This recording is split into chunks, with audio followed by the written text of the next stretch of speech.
बातम्यामध्ये सदैव अग्रस्थानी आणि महाराष्ट्रातही नंबर 1। आपण पाहत आहात महाराष्ट्र न्यूज 1।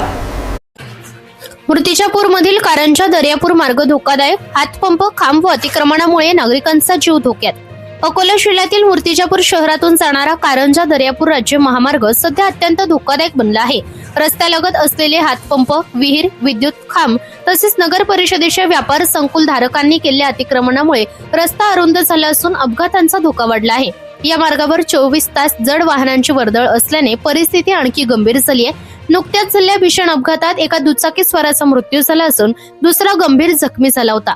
मात्र या घटनेनंतरही सार्वजनिक बांधकाम विभाग, नगर परिषद व वीज वितरण विभागाकडून कोणतीही ठोस कारवाई करण्यात आली नाही, असा आरोप नागरिकांनी केला आहे।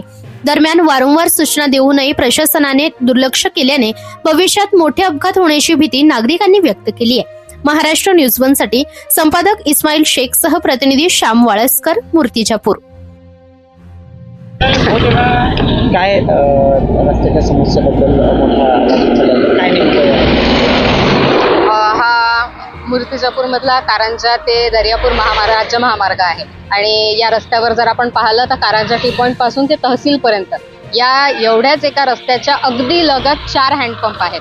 4 हँडपंप आहेत, त्यानंतर एक विहीर आहे, त्या विहिरीला कठडे नाही आहेत आणि या हँडपंपमुळे आणि या विहिरीमुळे येथील वाहन चालकांना नाहक त्रास सहन करावा लागत आहे। अगदी 2-3 दिवसांपूर्वी हनुमान जयंतीच्या दिवशी तालुक्यातील टिपटाळा गावातल्या एका डोंगरे नामक इसमाचा ऍक्सिडेंट झाला आणि त्यामध्ये ते मृत्युमुखी पडले। मग मला असा प्रश्न पडतो की हे कोणतं टाउन प्लॅनिंग आहे आणि नगरपालिका प्रशासन काय करतं?